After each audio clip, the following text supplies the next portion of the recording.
돼요. 이제는 걱정하지 말아요. 내가 힘이 될게요.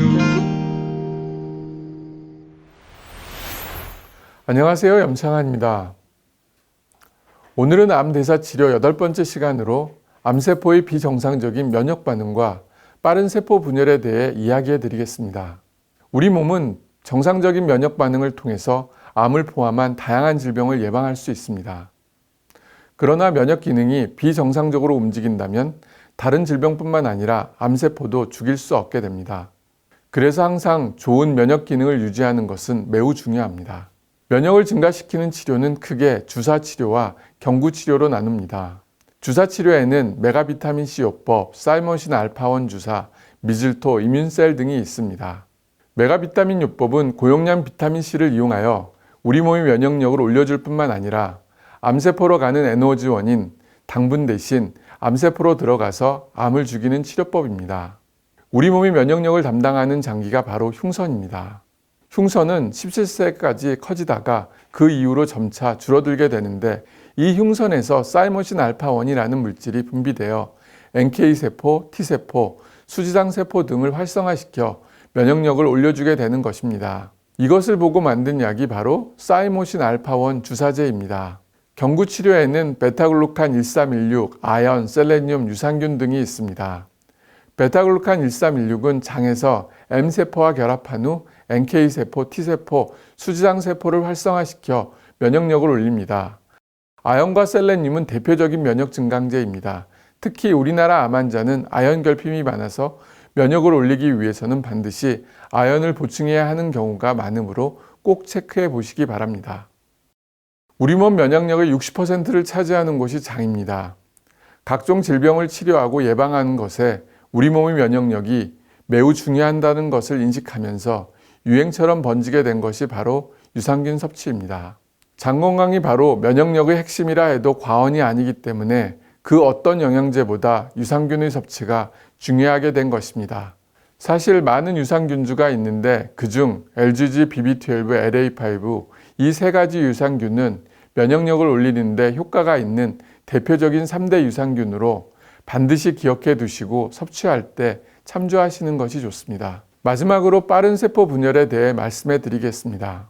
아시다시피 암세포의 특징이 세포가 죽기 전에 빠르게 분열하여 증식하는 것인데 이러한 암세포의 특징을 잡고 개발한 항암제가 처음 개발된 1세대 세포독성 항암제입니다. 이 세포독성 항암제도 대사치료 중 하나라고 보시면 되는데 문제는 아시다시피 암세포도 죽지만 세포 분열이 빠른 정상세포도 죽음으로 부작용이 가장 심합니다. 그리고 이 부작용 때문에 장기간 사용하기가 곤란한 점도 매우 큰 단점이라고 볼 수 있습니다. 지금까지 총 8편에 걸쳐 암 대사 치료에 대해 설명해 드렸습니다. 그것을 간략하게 정리해 드리면 첫 번째, 현기성 대사에 대한 치료는 고주파 온혈암 치료와 고압산소 치료. 두 번째, 비정상적인 세포 신호에 대한 치료는 각각의 신호에 따른 표적 항암제, 이트로코나졸, 비타민 D, 퀘르세틴. 세 번째, 비정상적인 세포 대사에 대한 치료는 당분은 비타민 C, 지방은 퀘르세틴, 오메가3, 스타틴, 단백질은 MSM. 네 번째, 비정상적인 성장인자 발현에 대한 치료는 아바스틴과 비타민 C. 다섯 번째, 비정상적인 면역 반응에 대한 면역 증강 치료는 비타민 C, 사이머신 알파1, 미즐토, 이뮨셀 주사요법과 인비터스 1316과 인비터스 프로 유산균. 여섯 번째, 빠른 세포 분열에 대한 치료는 세포독성 항암제. 결론적으로 암 대사 치료는 항암제 치료와 더불어 적절한 영양제 치료를 병행하는 것입니다. 끝으로 한 환자분의 이야기를 해드리겠습니다. 2019년 6월 57세 남자 환자분이 저희 병원에 내원하셨습니다. 이분은 췌장암 3기로 수술이 불가능한 상태에서 항암제 치료를 받던 중 부작용 관리와 면역 치료를 받으러 오셨습니다. 당시 그 환자분의 희망사항은 항암제 치료로 암 크기가 줄면 수술을 받는 것입니다. 처음 내온 당시에는 항암제 치료를 받으면서도 모든 것을 낙담하고 한편으로는 죽음을 준비하고 계셨습니다. 아시다시피 췌장암은 예후가 안 좋기로 유명한데 항암제 치료에 반응을 잘 하지 못하기 때문에 더욱 그러하셨던 것 같습니다. 저는 당시 그 환자분께 버티세요. 버티면 기회는 반드시 옵니다. 라고 말씀을 드렸습니다. 그분께서는 이 한마디가 큰 용기가 되었고 치료를 포기하지 않고 계속 항암제 치료를 받을 수 있었던 원동력이 되었다고 합니다. 그 환자분은 제가 제시한 몇 가지를 충실하게 따라주셨고 그 결과 암 크기가 많이 줄어서 2020년 3월 18일에 드디어 수술을 받으셨습니다. 그리고 퇴원 후 2020년 4월 21일 아침에 제게 오셔서 기쁜 소식과 함께 이런 말씀을 하셨습니다. 자기와 비슷한 환자들에게 꼭 자신의 이야기를 해주고 싶었고 제가 해드렸던 말을 그대로 이야기해주고 싶었다고 하셨습니다. 버티세요. 버티면 기회는 반드시 옵니다.